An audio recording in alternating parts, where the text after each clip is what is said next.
लोग जो पहले बॉन्ड ऑर्डर पढ़िए और उसके आगे हम उसके बेस पे जो क्वेश्चन आते हैं उन क्वेश्चन को करेंगे। हम लोग सिर्फ और सिर्फ प्रीवियस सेट के क्वेश्चन करेंगे। तो सबसे पहला क्वेश्चन है वो है कि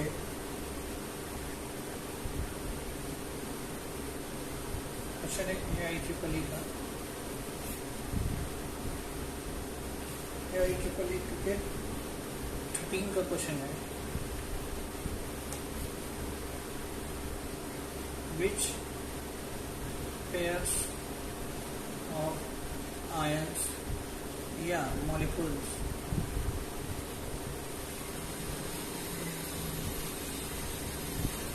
of the species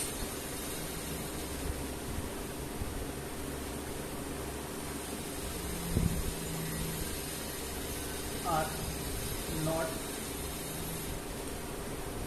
likely to exist। Option A में है H2 प्लस,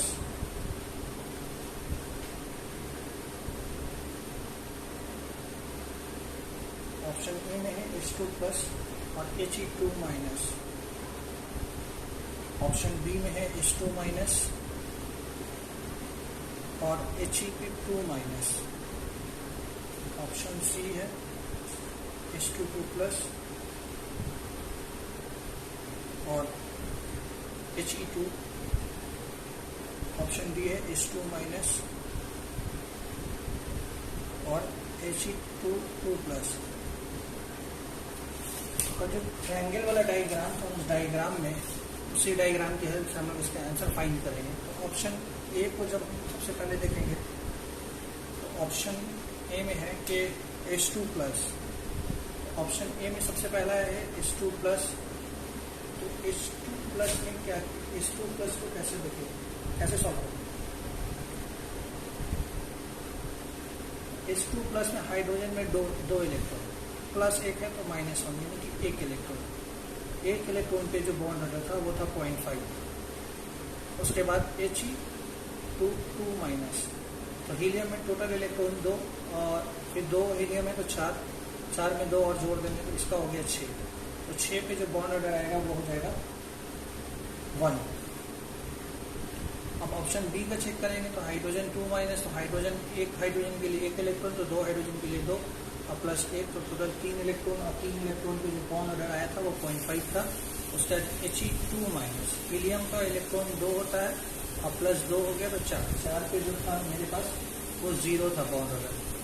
उसका ऑप्शन सी में था H2 प्लस, H2 प्लस में हाइड्रोजन 2 और 2 माइनस कर दिया क्योंकि प्लस 2 यहाँ पे 0 पे बॉन्ड ऑर्डर जो था वो 0 था।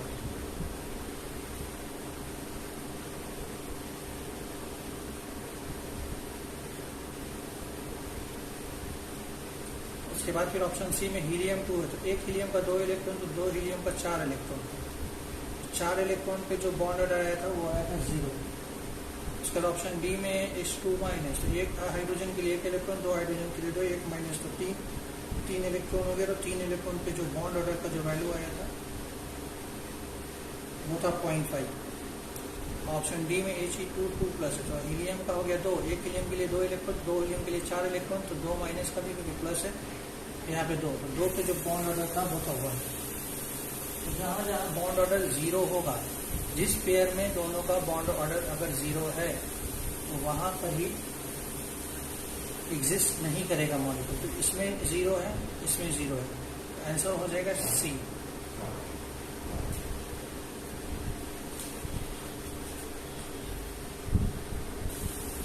इसका नेक्स्ट क्वेश्चन में पूछा है कि स्टेबिलिटी, कुछ स्पेसीज दिया हुआ है जिसके स्टेबिलिटी का ऑर्डर पूछा है। तो क्वेश्चन है कि ये वाला जो क्वेश्चन था वो पूछा गया था कब, जेई में 2013 में, जेई में 2013 में। यहाँ पे पूछा गया है कि stability of species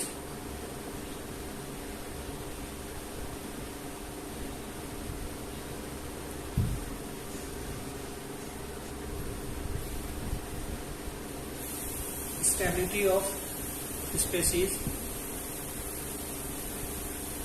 lithium 2,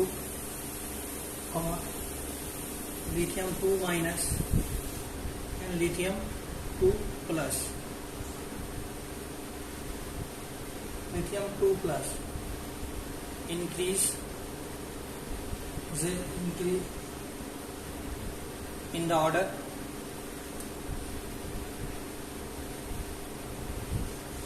is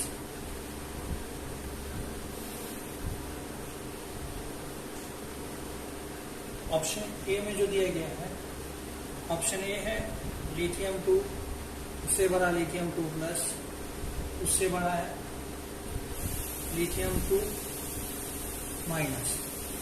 B में दिया गया है लिथियम 2 माइनस, लिथियम 2 प्लस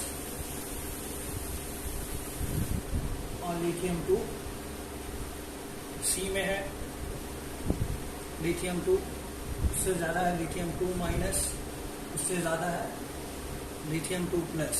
और डी ऑप्शन में दिया गया है लिथियम 2 माइनस, लिथियम 2 और लिथियम 2 प्लस। तो अकॉर्डिंग टू वो जो ट्रायंगल बनवाया गया था उसके हिसाब से लिथियम का देखते हैं। सबसे पहले हम लोग ऑर्डर नहीं फाइंड करेंगे, हम लोग डायरेक्ट इसका ऑर्डर खुद से लिखेंगे, उसका ऑप्शन से मैच करेंगे। तो लिथियम, एक लिथियम में 3 इलेक्ट्रॉन, तो 2 लिथियम में 6 इलेक्ट्रॉन। तो 6 पे जो बॉन्ड ऑर्डर का जो वैल्यू था, 6 पे जो बॉन्ड ऑर्डर का वैल्यू है वो है 1। इसका जो इलेक्ट्रॉन 6 इलेक्ट्रॉन है तो इसमें बॉन्ड ऑर्डर 1 हो जाएगा। लिथियम 2 पॉजिटिव है, लिथियम 2 पॉजिटिव है तो लिथियम का हम लोग 6 हो गया और माइनस 1 क्योंकि पॉजिटिव है इसमें 5, तो इसका बॉन्ड ऑर्डर जो हो जाएगा वो हो जाएगा 0.5। उसके बाद लिथियम माइनस है तो लिथियम माइनस है, लिथियम माइनस है तो 6 लिथियम का और प्लस 1 7, तो 7 पे जो बॉन्ड ऑर्डर है वो भी 0.5 है। तो यहाँ पे सबसे ज्यादा स्टेबल कौन है? बॉन्ड ऑर्डर जो है वो डायरेक्टली प्रोपोर्शनल होता है स्टेबिलिटी के, स्टेबिलिटी ऑफ मॉलिक्यूल के।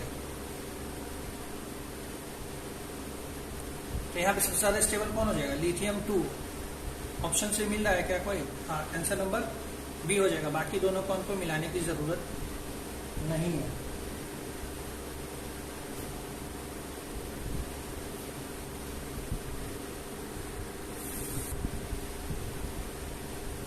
अगला क्वेश्चन जो पूछा गया है वो पूछा गया एम्स 2001 में, एम्स 2 के 1। यहाँ पे पूछा गया कि smallest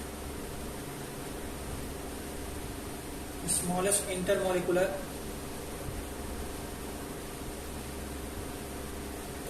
distance is found in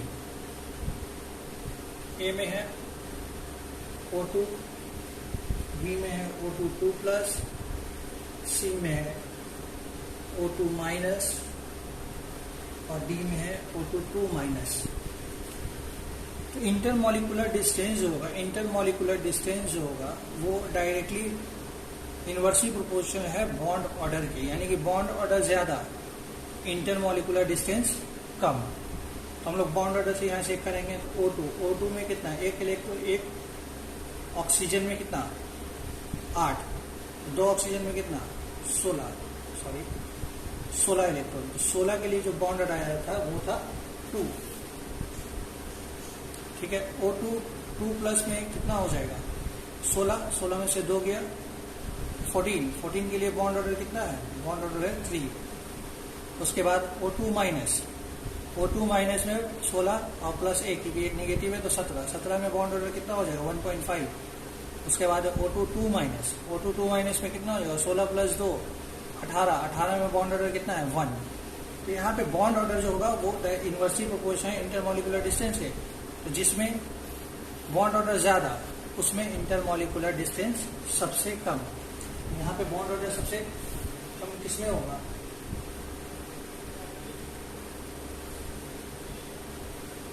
यहाँ पे सबसे कम किसमें होगा? जिसका बॉन्ड ऑर्डर सबसे ज्यादा होगा। तो ऑप्शन क्या होगा? ऑप्शन बी सही है।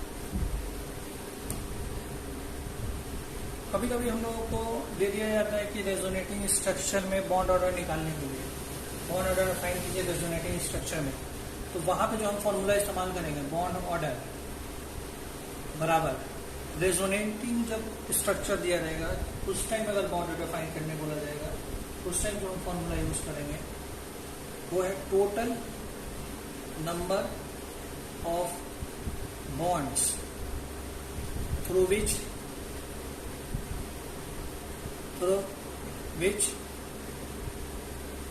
resonance occur divided by total number of sigma bonds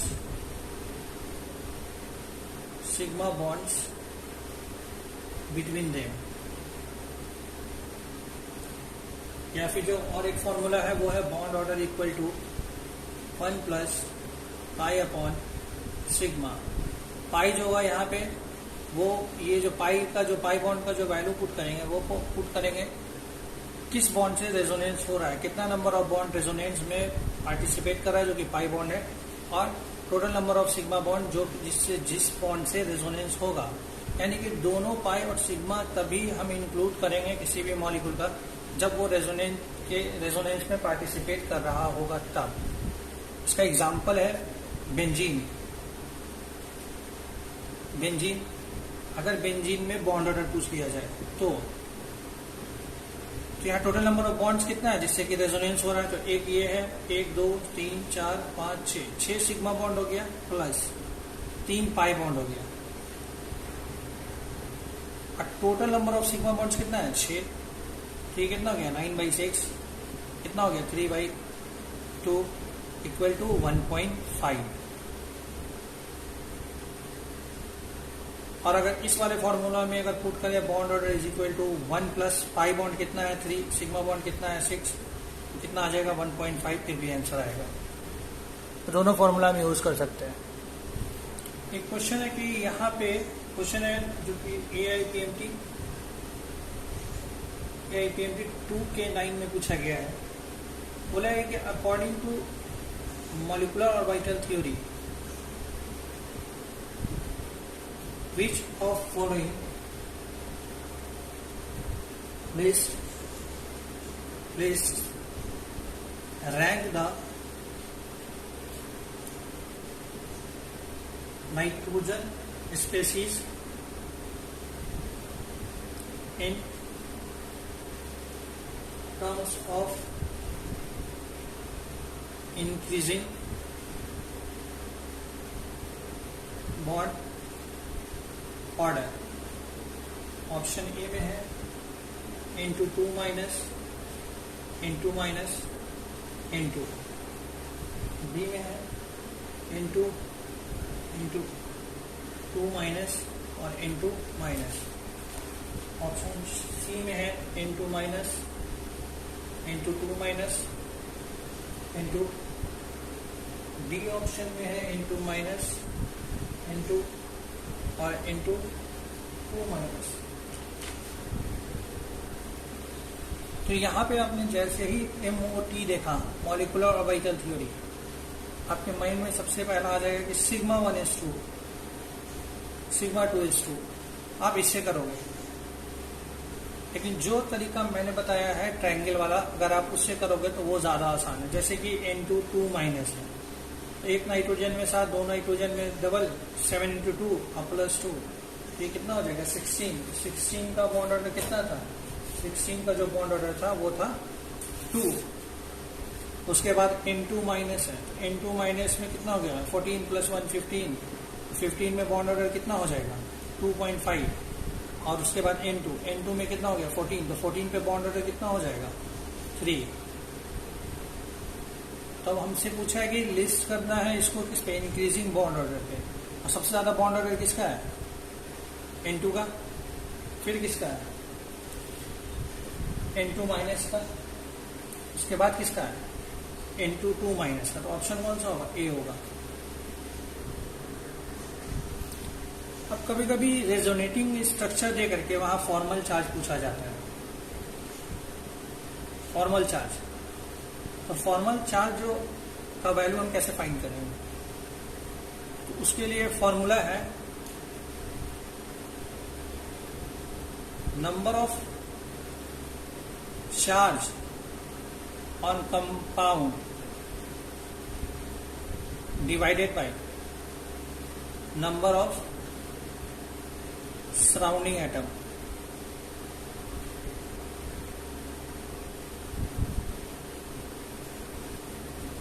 जैसे हमको NO2 पे निकालना है, NO2 माइनस में निकालना है फॉर्मल चार्ज, तो यहाँ number of charge on compound कितना दिया हुआ है, -1, ये हो गया -1, इसको डिवाइड कर देंगे NO2 से। NO2 में नंबर ऑफ सराउंडिंग आइटम कितना है, 2, तो हर पे एक पे -0.5 का फॉर्मल चार्ज होगा।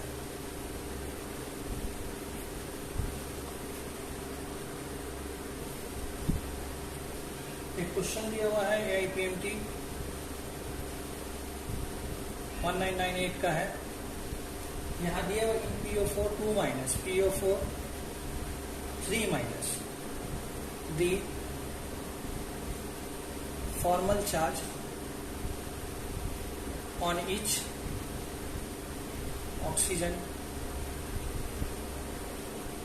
atom and PO bond order respectively are। A में है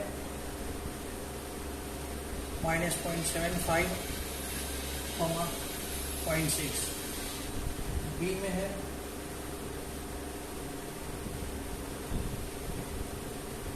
.75 और 1, सी में है -0.75 और 1.25, और डी में है -3, बी में है -3 और 1.25।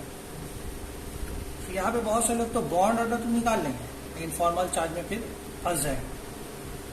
तो यहाँ पे एक और चीज देखना होगा कि यहाँ पे दिया हुआ पहले हमको फॉर्मल चार्ज का वैल्यू देना है, उसके बाद PO का बॉन्ड ऑर्डर देना है, क्योंकि यहाँ व्हाट रेस्पेक्टिवली लिखा हुआ है, रेस्पेक्टिवली है।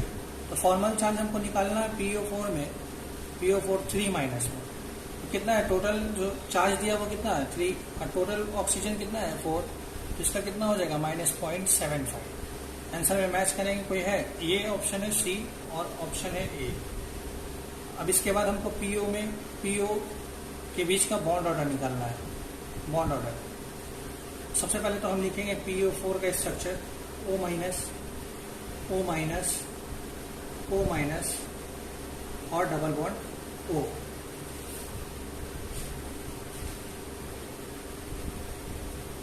ठीक है, तो यहाँ से भी रेजोनेंस हो सकता है, यहाँ से भी रेजोनेंस हो सकता है, यहाँ से भी रेजोनेंस हो सकता है, और ये भी रेजोनेंस कर सकता है। तो यहाँ पे हो गया 1 प्लस पाई बॉन्ड कितना है यहाँ पे, पाई बॉन्ड है कितना pi bond 1। Total number of sigma bond कितना है 1 2 3 और यहाँ 4, तो इसका कितना आ जाएगा बॉन्ड ऑर्डर 1.25। तो ऑप्शन कौन सा हो जाएगा -0.75 और 1.25, तो ऑप्शन आंसर क्या हो जाएगा, आंसर हो जाएगा सी।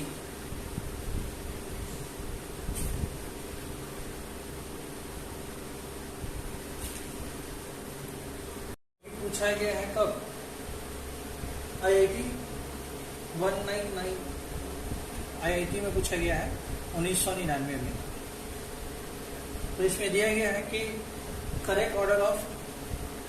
Correct increasing order of CO bond length, option जो जिसमें हमको निकालना है CO का बॉन्ड लेंथ वो है CO2, CO3 2 माइनस और CO2। ठीक है, तो CO और CO3 2 माइनस और CO2, ऑप्शन जो दिया गया है वो है CO3 2 minus CO2 CO, B में है CO2 CO3 2 माइनस और CO, सी में है CO3 2 माइनस और CO2, डी में जो दिया गया है वो दिया गया है CO2 और CO3 2 माइनस। ठीक है, तो इसको सॉल्व कैसे करेंगे? तो यहाँ पे सबसे पहले हम खोजेंगे उस ट्रायंगल से सॉल्व कौन सा हो सकता है। तो ये डायटोमिक है, CO का हम उस ट्रायंगल से निकाल सकते हैं, CO का बॉन्ड लेंथ। ठीक, ऑर्डर हमको निकालना, बॉन्ड लेंथ बेसिकली नहीं निकालना। अगर हम लोग बॉन्ड ऑर्डर निकाल देते हैं तो बॉन्ड लेंथ उसके इनवर्स हो जाएगा। तो बॉन्ड ऑर्डर क्या होगा इसका, CO का, इसका हो गया 6, इसका हो गया 8, तो 14 पे जो बॉन्ड ऑर्डर हमको मिला था वो था 3। तो इसका अगर बॉन्ड ऑर्डर अगर 3 आ गया और हमको ऑर्डर अरेंज करने के लिए दिया गया, तो बॉन्ड ऑर्डर इनवर्स है, प्रोपोर्शनल है बॉन्ड लेंथ के। तो सबसे मैक्सिमम वैल्यू होता है ये इसी का। तो अगर हम देखेंगे अगर ऑप्शन में, तो हम देखेंगे CO जहां सबसे कम है, सबसे लास्ट में है, उसी का बॉन्ड ऑर्डर, वो वाला ऑर्डर करेक्ट होगा। तो CO कहाँ है, एक इसमें है, एक इसमें है, सबसे कम CO। तो 2 ऑप्शन मेरे पास बच गया, बाकी 2 ऑप्शन खत्म, A और B खत्म, C और D बचा। तो C और D में हम देखेंगे उसके बाद। अब यहाँ पे CO3 दिया हुआ है 2 माइनस, तो CO3 2 माइनस का स्ट्रक्चर जो होगा कुछ इस टाइप से होगा। यहाँ क्या होगा, ये रेजोनेंस में पार्टिसिपेट करेगा। तो हम फॉर्मूला कौन सा लगाएंगे, 1 प्लस पाई बाई सिग्मा। तो 1 प्लस पाई कितना है, 1 सिग्मा कितना है 3, तो इसका कितना आ जाएगा 1.33। अब CO2 वाले का क्या होगा, CO2 में भी वही कहानी है, CO2 का बॉन्ड ऑर्डर निकालेंगे तो उसमें भी वही फॉर्मूला लगाएंगे, 1 plus pi by sigma. 1 plus pi by sigma, 1 plus पाई कितना है, 2 पाई है, और कितना है 2 सिग्मा है। ठीक है, इसका बॉन्ड ऑर्डर कितना आ जाएगा 2। तो बॉन्ड ऑर्डर जो है वो इनवर्सली प्रोपोर्शनल है बॉन्ड लेंथ के। तो बॉन्ड ऑर्डर का जो ऑर्डर होगा वो होगा, सबसे पहले हो जाएगा CO, उसके बाद हो जाएगा CO2 और सबसे लास्ट में हो जाएगा CO3 2 माइनस। ये बॉन्ड ऑर्डर का था ऑर्डर। और बॉन्ड लेंथ का क्या हो जाएगा, इसके उल्टा हो जाएगा, CO3 2 माइनस सबसे ज्यादा, CO2 बीच में और CO सबसे कम।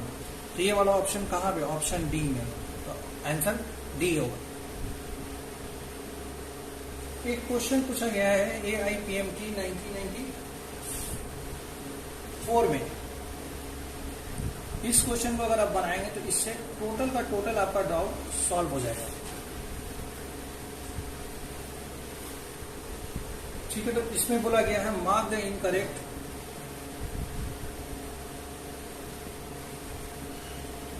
Incorrect statement in the following. Option A में जो दिया गया है, the bond order in the species, bond order in the species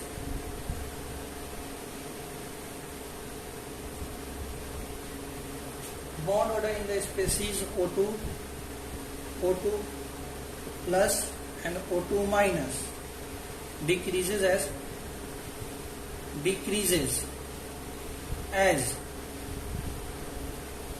O2 plus O2 और O2 minus.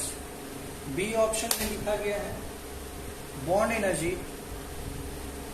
Energy in diatomic molecule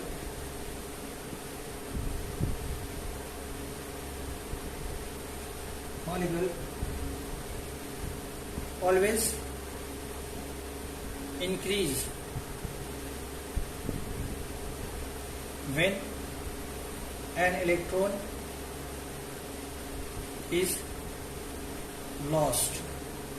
option C में बोला गया है electron in anti bonding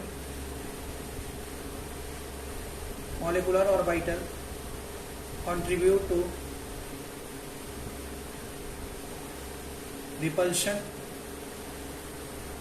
between two atoms।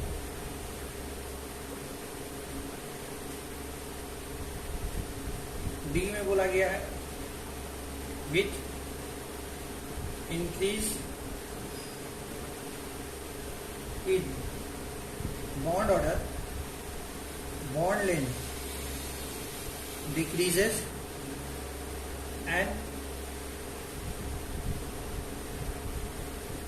bond strength increases। पहला option से हम check करेंगे तो पहला ऑप्शन में दिया हुआ है कि बॉन्ड ऑर्डर अगर किसी स्पेसीज का दिया हुआ है, ये स्पेसीज दिया हुआ है, तो इसका डिक्रीजिंग ऑर्डर कुछ इस हिसाब से होगा। तो सबसे पहले हम उस ट्रायंगल के हिसाब से चेक करेंगे। तो O2 में कितना इलेक्ट्रॉन 16 पे बॉन्ड ऑर्डर कितना 2, O2 प्लस पे कितना 15 पे बॉन्ड ऑर्डर कितना 1.5, और O2 माइनस में कितना 15, 17 पे कितना 1.5, 17 पे कितना 15 पे 2.5 और 17 पे 1.5। तो ऑर्डर क्या हो जाएगा, बॉन्ड ऑर्डर का जो ऑर्डर होगा वो इस हिसाब से हो जाएगा घटते हुए में कि सबसे ज्यादा हो जाएगा O2 प्लस, उसके बाद O2, उसके बाद O2 माइनस। तो यहाँ क्या किया है O2 प्लस O2 माइनस। तो ये वाला तो स्टेटमेंट 100% सही है। अब दूसरा स्टेटमेंट देखेंगे, bond energy in diatomic molecule always increases when an electron is lost. अब हम मान लेते हैं कि हमेशा घटेगा जब इलेक्ट्रॉन उसमें से लॉस होगा बॉन्ड एनर्जी। तो O2 का ही एग्जांपल लेते हैं, मान लेते हैं O2 में से एक इलेक्ट्रॉन हटा दिए O2 प्लस, तो O2 का कितना था 16 पे बॉन्ड ऑर्डर कितना था 2, O2 प्लस में कितना हो गया 15 पे बॉन्ड ऑर्डर कितना हो गया 2.5। तो बॉन्ड ऑर्डर जो है डायरेक्टली प्रोपोर्शनल है बॉन्ड एनर्जी के। जब बॉन्ड ऑर्डर डायरेक्टली प्रोपोर्शनल है बॉन्ड एनर्जी के, तो अगर बॉन्ड ऑर्डर बढ़ रहा है तो बॉन्ड एनर्जी भी बढ़ेगा। ठीक है, तो ये वाला तो यहाँ पर सेटिस्फाई कर गया। लेकिन अब दूसरा एग्जाम्पल लेंगे हम, दूसरा एग्जाम्पल लेंगे N2 प्लस, N2 से N2 प्लस हम बनाएंगे। N2 से N2 प्लस जब करेंगे तो N2 में 14 और N2 प्लस में 14 पे बॉन्ड ऑर्डर कितना 3 और 15 पे बॉन्ड ऑर्डर कितना 2.5। तो यहाँ पे बॉन्ड ऑर्डर एक इलेक्ट्रॉन लॉस करने से घट गया। तो बॉन्ड ऑर्डर जो है वो डायरेक्टली प्रोपोर्शनल है बॉन्ड एनर्जी के। तो बॉन्ड ऑर्डर घट गया तो बॉन्ड एनर्जी भी घट गया। तो ये तो एक जगह पे बढ़ा है तो दूसरी जगह पे घट गया है। तो यहाँ बोल रहे हैं कि हमेशा नहीं है, हमेशा ऐसा नहीं होगा। बॉन्ड ऑर्डर घटता भी है और बढ़ता भी है इलेक्ट्रॉन के लॉस से। तो ये वाला स्टेटमेंट गलत है।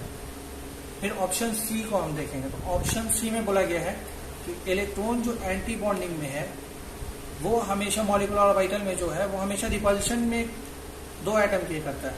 एंटी बॉन्डिंग में जो इलेक्ट्रॉन होता है उसका एनर्जी ज्यादा होता है, हमेशा ज्यादा होगा। तो जिसका एनर्जी ज्यादा होगा वो अनस्टेबल होगा। अब किसी मॉलिक्यूल में अगर ये अनस्टेबल हो रहा है तो वो टोटल मॉलिक्यूल को भी अनस्टेबल कर देगा। तो स्टेटमेंट भी सही है। अब इसके बाद है कि बॉन्ड ऑर्डर बढ़ेगा तो बॉन्ड लेंथ घटेगा और बॉन्ड स्ट्रेंथ बढ़ेगा। तो N2 में अगर देखेंगे N2 में 14 है और O2 में 16 है, तो इसका बॉन्ड ऑर्डर जो है वो 3 है और इसका बॉन्ड ऑर्डर जो है वो 2 है। तो बॉन्ड ऑर्डर अगर बढ़ रहा है, यहाँ 2 से 3 है, तो बॉन्ड ऑर्डर अगर बढ़ेगा तो बॉन्ड ऑर्डर के डायरेक्टली प्रोपोर्शनल था क्या बॉन्ड स्ट्रेंथ और बॉन्ड ऑर्डर के डायरेक्टली प्रोपोर्शनल है बॉन्ड स्ट्रेंथ और बॉन्ड ऑर्डर के इनवर्सली प्रोपोर्शनल है बॉन्ड लेंथ। तो यहाँ पे क्या इंक्रीज करेगा अगर बॉन्ड ऑर्डर तो बॉन्ड लेंथ डिक्रीज करेगा। ठीक है, बॉन्ड ऑर्डर अगर बढ़ेगा तो ये घटेगा बॉन्ड लेंथ। इनवर्स रिलेशन है, ये वाला बात सही है। और दूसरा बात है कि बॉन्ड स्ट्रेंथ भी बढ़ेगा। इंक्रीज कर रहा है बॉन्ड ऑर्डर अगर तो बॉन्ड स्ट्रेंथ भी इंक्रीज कर रहा है क्योंकि डायरेक्ट है। तो ये भी ऑप्शन सही है। ऑप्शन जो गलत था वो था बी। ये वाला क्वेश्चन है AIPMT 1997 का। ठीक है, तो यहाँ बोला गया है कि N2 और O2 को कन्वर्टेड इनटू मोनो केटायंस, जिसमें कि N2 प्लस किए हैं और O2 plus respectively. Which of following statement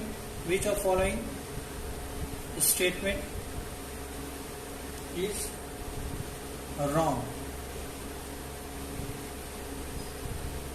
ए में बोला गया है कि in N2 plus NN bond weakens. B में है in O2 plus the O bond order increases. C में है in O2 plus paramagnetism decreases.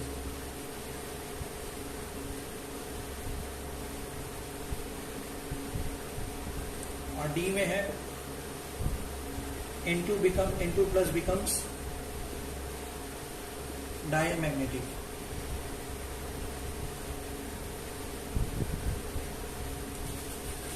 ठीक है, तो हम लोग चेक करेंगे इसको, फिर वही ट्रायंगल का यूज करेंगे हम लोग। N2 प्लस, यहां पे अगर N2 था तो N2 पे कितना था, बॉन्ड ऑर्डर था 3। N2 प्लस पे बॉन्ड ऑर्डर जो हो जाएगा वो हो जाएगा 2.5।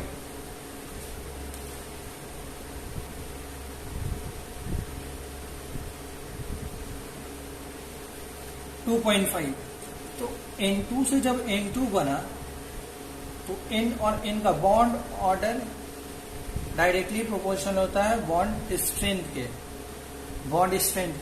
यहाँ बॉन्ड ऑर्डर घट रहा है तो बॉन्ड स्ट्रेंथ घट जाएगा, यानी कि ये ऑप्शन सही है।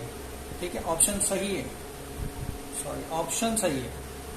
उसके बाद O2 से जब O2 प्लस जाएगा तो O2 का था 16 पे था 2 और O2 प्लस में हो गया कितना, 15 पे हो जाएगा 2.5 बॉन्ड ऑर्डर। तो O बॉन्ड ऑर्डर इंक्रीजेस, तो ये वाला बात तो सही है, 2 से 2.5 ये भी सही है। अब O2 प्लस पे पैरामैग्नेटिज्म डिक्रीज कर जाएगा। जब O2 से O2 प्लस बनाएंगे तो पैरामैग्नेटिज्म डिक्रीज करेगा। तो अगर हम इसका देखेंगे तो O2 पे कितना था, O2 का जब हमको O2 का भी यहाँ पे मॉलिक्यूलर ऑर्बिटल बना करके समझना होगा। तो O2 में हम चेक करेंगे अब मॉलिक्यूलर ऑर्बिटल से। तो O2 का जो मॉलिक्यूलर ऑर्बिटल मैं पूरा नहीं बना रहा, मैं सिर्फ ऊपर वाला 2 ऑर्बिटल बनाऊंगा। यहाँ पे है सिग्मा 2p(z), क्योंकि 1s2 2s2 sigma 1s2 sigma star 1s2 sigma star 2s2, 4 4 8 electron खत्म यहाँ पर ही। अब मैं सिग्मा 2p(z) बनाऊंगा और उसके बाद यहाँ पे 2 होगा जो कि पाई 2px है और पाई 2py है। ठीक है, 8 इलेक्ट्रॉन खत्म। हमको टोटल O2 में 16 इलेक्ट्रॉन भरना है, तो 8 खत्म। और फिर इसके ऊपर बनाएंगे तो यहाँ पे पाई स्टार 2px और यहाँ पे पाई स्टार ये वाला पाई स्टार 2py। फिर इसका भी एंटी बॉन्डिंग बनेगा उसके ऊपर। तो यहाँ पे हमको टोटल 8 इलेक्ट्रॉन और फिल करना है। तो 2 यहाँ आ गया, 3 4 5 6 7 8। जब ये O2 था तो डायग्राम ये था। तो यहाँ पैरामैग्नेटिज्म शो करने में कितना इलेक्ट्रॉन है, 2 इलेक्ट्रॉन है। अब जब हम O2 से O2 प्लस करेंगे तो O2 प्लस में क्या होगा, यहाँ से 1 इलेक्ट्रॉन हट जाएगा, तो ये वाला 1 इलेक्ट्रॉन हट गया। अब पैरामैग्नेटिज्म में कितना इलेक्ट्रॉन पार्टिसिपेट कर रहा है, 1। तो पहले O2 में 2 इलेक्ट्रॉन पार्टिसिपेट कर रहा था पैरामैग्नेटिज्म में, अब 1 ही पार्टिसिपेट कर रहा है। तो क्या होगा, बॉन्ड और यहाँ पे क्या होगा, इन O2 पैरामैग्नेटिज्म का ऑर्डर डिक्रीज कर जाएगा। तो ये भी ऑप्शन सही है। अब N2 से N2 जो है वो N2 प्लस में चला गया, तो N2 का बॉन्ड ऑर्डर है 3 और N2 प्लस में हो गया 2.5। तो यहाँ से यहाँ जब आया तो क्या हुआ, बॉन्ड ऑर्डर घट गया। तो बॉन्ड ऑर्डर घट गया और N2 प्लस क्या होगा, ये फ्रैक्शन वैल्यू आ गया। मैंने पीछे लिखाया हुआ कि फ्रैक्शन अगर आएगा तो वो मॉलिक्यूल पैरामैग्नेटिक होगा। तो यहाँ क्या, यहाँ लिखा है कि N2 प्लस बिकम डायमैग्नेटिक। ये ऑप्शन गलत है, यानी यहाँ रॉन्ग पूछा गया, तो आंसर डी होगा। ये वाला क्वेश्चन जेई में पूछा गया है और जेई 2004 में पूछा गया है। इसमें पूछा गया कि the bond order in NO is 2.5 white in NO plus is 3. Which of following statement is true? Which of following statement is true for these two? A option में दिया गया these two species। Option A में दिया है कि bond length जो होगा इन NO plus बराबर होगा बॉन्ड लेंथ इन NO में। बी में दिया गया है कि बॉन्ड लेंथ NO का बड़ा होगा, bond length in NO plus. C में दिया गया है बॉन्ड लेंथ NO प्लस में ज्यादा होगा, बॉन्ड लेंथ इन NO। और डी में दिया गया है कि bond length is unpredictable, bond length जो है वो अनप्रेडिक्टेबल है। तो फिर से हम लोग चेक करेंगे। तो NO प्लस का हमको दिया गया, बॉन्ड ऑर्डर दे दिया गया है। बॉन्ड ऑर्डर जो है NO का वो है 2.5 और NO प्लस का जो बॉन्ड ऑर्डर है वो है 3। तो बॉन्ड ऑर्डर इनवर्सली प्रोपोर्शनल है बॉन्ड लेंथ के। तो NO प्लस का बॉन्ड ऑर्डर ज्यादा है NO से, ये बॉन्ड ऑर्डर है। तो बॉन्ड लेंथ NO का ज्यादा हो जाएगा किससे? NO प्लस से, बॉन्ड लेंथ ज्यादा हो जाएगा। तो बॉन्ड लेंथ का ऑर्डर ये होगा, बॉन्ड लेंथ ऑफ NO ज्यादा होगा bond length of NO plus के। तो कौन सा आंसर सही है? आंसर बी सही है। एक क्वेश्चन और है, ground state electronic configuration of valence shell electrons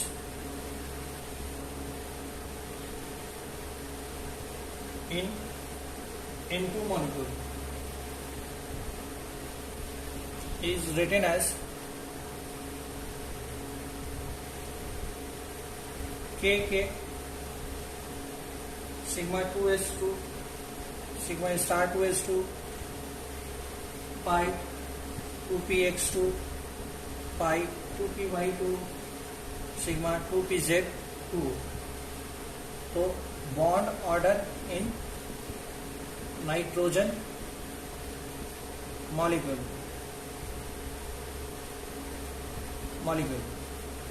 option A में दिया हुआ है 0, बी में दिया हुआ है 1, सी में दिया हुआ है 2, डी में दिया हुआ है 3। तो ये जो क्वेश्चन था ये AIPMT 1995 का है, ठीक है। तो जो मॉलिक्यूलर ऑर्बिटल थ्योरी पढ़ के जाएंगे वो उनको ये पूरा लिखना पड़ेगा। उसके बाद फिर फॉर्मूला पे पुट करना पड़ेगा, bond order is equal to half bonding molecular orbital में जो इलेक्ट्रॉन होगा minus antibonding molecular orbital में जो इलेक्ट्रॉन होगा वो, उसके बाद इसको डिवाइड करके तब आंसर आएगा। और जिनको वो ट्रायंगल याद होगा तो उनके लिए काफी आसान होगा, क्योंकि N2 दिया हुआ, तो N2 का कितना है 14, तो 14 पे उस ट्रायंगल में बॉन्ड ऑर्डर कितना है, क्योंकि सबसे बड़ा वाला ट्रायंगल में सबसे टॉप मोस्ट पोजीशन पे 14 इलेक्ट्रॉन का सिस्टम था, जहाँ की बॉन्ड ऑर्डर 3 था। यहाँ बॉन्ड ऑर्डर कितना हो जाएगा 3। जब बॉन्ड ऑर्डर यहाँ 3 होगा ये तो आंसर एक बार में ही हमको मिल जाएगा डी। यहाँ जो के लिखा हुआ है ना, के ये आउटर शेल है, यानी कि 1s2 सिग्मा 1s2 और सिग्मा स्टार 1s2 है इसका मतलब। तो ऑप्शन होगा डी। N2 में जो बॉन्ड ऑर्डर आएगा वो आएगा 3। ठीक है, यहाँ पे ये क्वेश्चन AIPMT 1996 का जहाँ पूछा गया common features among the following species CN minus CO NO plus है। ऑप्शन दिया गया आइसो इलेक्ट्रॉनिक है, बॉन्ड ऑर्डर 3 है, बॉन्ड ऑर्डर 3 है, और वीक फील्ड लिगेंड है, बॉन्ड ऑर्डर 2 है, पाई एक्सेप्टर है, iso electronic weak field ligand है। तो हमको इस वीक फील्ड लिगेंड और वीक फील्ड लिगेंड से और पाई एक्सेप्टर से कोई लेन देन नहीं, क्योंकि मेरा क्वेश्चन आइसो इलेक्ट्रॉनिक और बॉन्ड ऑर्डर 3 के बेस पे ही बन जाएगा। तो CN माइनस, कार्बन में 6, नाइट्रोजन में 7 और प्लस 1, 7 7 14, 14 में कितना हो गया 3, और CO में कितना, CO में 6 और 8 14 में कितना 3। ये बॉन्ड ऑर्डर 3 आ रहा है सबका। NO प्लस, नाइट्रोजन 7, ऑक्सीजन 8 और माइनस 1, तो कितना 8 7 15 में से किया 14 पे बॉन्ड ऑर्डर कितना 3। तो चूंकि इसमें सम में इलेक्ट्रॉन 14 है तो ये आइसो इलेक्ट्रॉनिक हो गया, और उसके बाद बॉन्ड ऑर्डर 3 आया तो बॉन्ड ऑर्डर भी 6 में, तो ऑप्शन ए हो जाएगा सही। तो ये वाला क्वेश्चन नीट 2004 में आया था, यानी जब उस टाइम AIPMT हो रहा था। तो यहाँ पूछा गया बॉन्ड डिसोसिएशन एनर्जी का ऑर्डर कौन ज्यादा है कौन कम है, और कंपाउंड जगह N2 और N2 प्लस।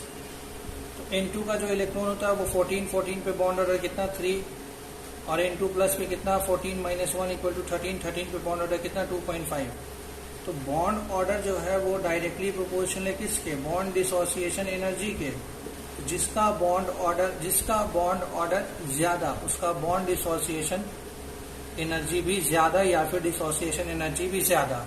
तो यहाँ पे बॉन्ड ऑर्डर किसका ज्यादा है? N2 का। N2 का बॉन्ड डिसोसिएशन एनर्जी या डिसोसिएशन एनर्जी ज्यादा हो जाएगा किसके का? N2 plus. तो यहाँ पे कौन सा ऑप्शन है? N2 का ज्यादा होगा, N2 प्लस। तो ऑप्शन सी है जो कि आंसर सही है।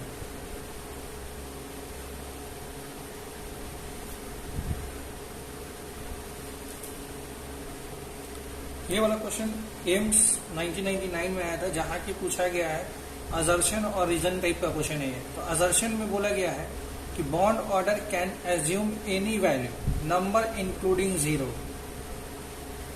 तो बॉन्ड ऑर्डर को जो वैल्यू आता है वो 1 भी आता है, 0.5 भी आता है, 0 भी आता है। तो बॉन्ड ऑर्डर का कोई भी वैल्यू हो सकता है, उसमें 0 भी इंक्लूड है। तो ये तो असर्शन तो सही है। अब रीजन चेक कर रहे हैं, तो रीजन में बोला गया कि हायर जितना ज्यादा बॉन्ड ऑर्डर होगा उतना कम बॉन्ड लेंथ होगा और उतना ही ज्यादा बॉन्ड एनर्जी होगा। हम लोग पढ़े कि बॉन्ड ऑर्डर जो है वो डायरेक्टली प्रोपोर्शनल है बॉन्ड एनर्जी के, और बॉन्ड ऑर्डर जो है वो इनवर्सली प्रोपोर्शनल है बॉन्ड लेंथ के। तो ये बॉन्ड ऑर्डर अगर ज्यादा है तो बॉन्ड लेंथ कम है, ये वाला तो सही है बात। अब बॉन्ड ऑर्डर अगर ज्यादा है तो बॉन्ड एनर्जी ज्यादा है, ये भी सही है। तो रीजन भी सही है। लेकिन असर्शन में बात हुआ है किसका? बॉन्ड ऑर्डर के वैल्यू का। और रीजन में दिया गया है कि बॉन्ड छोटा होगा कि बॉन्ड लेंथ बड़ा होगा। तो ये वाला जो है ये इसको एक्सप्लेन नहीं कर रहा है, क्योंकि यहाँ पे हमको शो करना हो कि वैल्यू कैसे आ रहा है। अगर वैल्यू के बारे में यहाँ पे बात होता रीजन में तो रीजन भी सही होता, क्योंकि यहाँ वैल्यू के बारे में बात नहीं है, दूसरे पैरामीटर को डिस्कस किया गया है। यानी कि अगर बॉन्ड ऑर्डर ज्यादा है, बॉन्ड लेंथ के बारे में बात किया गया है या फिर बॉन्ड एनर्जी के। यहाँ पे दिखाया नहीं है कि बॉन्ड ऑर्डर का वैल्यू कैसे आएगा 0 या फिर जो भी है। एक्सप्लेन जो करना था यहाँ पे एक्सप्लेन नहीं हो पाया। तो यहाँ पे आंसर क्या हो जाएगा? असर्शन और रीजन दोनों सही है, लेकिन असर्शन रीजन जो है वो करेक्ट एक्सप्लेनेशन नहीं है। अभी यहाँ पे पूछा गया है, ये एम्स 1995 में भी पूछा गया वाला क्वेश्चन, 98 में भी पूछा गया और 2002 में भी पूछा गया। तो यहाँ पे असर्शन और रीजन टाइप का ही क्वेश्चन है। असर्शन में पूछा गया है कि बॉन्ड ऑर्डर किसी भी मॉलिक्यूल में कोई भी वैल्यू हो सकता है, पॉजिटिव हो सकता है, नेगेटिव हो सकता है, इंटीग्रल हो सकता है और फ्रैक्शन हो सकता है। पॉजिटिव हमने देखा है, इंटीग्रल भी देखा है और फ्रैक्शन भी देखा है जिसमें 0 को इंक्लूड करके, ठीक है। लेकिन कभी भी बॉन्ड ऑर्डर का वैल्यू निगेटिव नहीं हो सकता है। बॉन्ड ऑर्डर का वैल्यू अगर निगेटिव कभी नहीं होगा, अभी तक तो हम लोगों ने एक भी बॉन्ड ऑर्डर का वैल्यू निगेटिव नहीं निकाला है। तो बॉन्ड ऑर्डर का वैल्यू कभी भी निगेटिव नहीं होता है। असर्शन में दिया गया कि bond order in a molecule which can assume any value positive, negative, integral और फ्रैक्शनल इंक्लूडिंग 0। तो यहाँ पे निगेटिव दिया गया, तो निगेटिव वैल्यू कभी भी बॉन्ड ऑर्डर का नहीं होगा। असर्शन तो मेरा गलत है। अब रीजन देखेंगे। Bond order depends on number of electron in bonding molecular orbital and anti bonding molecular orbital. तो जब बॉन्ड ऑर्डर का जो हम फॉर्मूला लिखते हैं वहां पे लिखते हैं कि half into electron in bonding molecular orbital minus electron in and यहाँ लिख देता हूँ, bond order is equal to half into electron in bonding molecular orbital minus electron in antibonding molecular orbital, ठीक है। तो यहाँ पे इलेक्ट्रॉन को हम इंक्लूड कहाँ भी कर रहे हैं, बॉन्डिंग में भी, एंटी बॉन्डिंग में भी, क्योंकि इसी दोनों वैल्यू के कंपेरिजन से कंपेयर करके हम बॉन्ड ऑर्डर निकाल रहे हैं। तो यानी कि रीजन तो सही है लेकिन असर्शन गलत है। तो इसमें से ऑप्शन ए में दिया तो असर्शन रीजन दोनों सही होना चाहिए। असर्शन तो गलत है, रीजन सही है, तो ये ऑप्शन नहीं होगा। दिया हुआ कि दोनों का दोनों सही है, असर्शन भी सही है, रीजन भी सही है, तो ये भी गलत है। असर्शन इज करेक्ट, असर्शन ही गलत है सबसे पहली बार। असर्शन इज इनकरेक्ट और रीजन सही है, तो ये वाला आंसर सही है। अब नेक्स्ट लेक्चर में हम लोग कॉन्सेप्ट ऑफ हाइब्रिडाइजेशन देखेंगे, हाइब्रिडाइजेशन पढ़ेंगे। उस पर भी मैं पहले आपको हाइब्रिडाइजेशन से रिलेटेड जो भी चीज पढ़ाना होगा, जो कि क्वेश्चन रिलेटेड होता है, उसको पहले मैं थ्योरी करा दूंगा। उसके बाद उसके नेक्स्ट क्लास में उस पर बेस्ड जितना भी बेस्ड क्वेश्चन आया हुआ है वो कराऊंगा।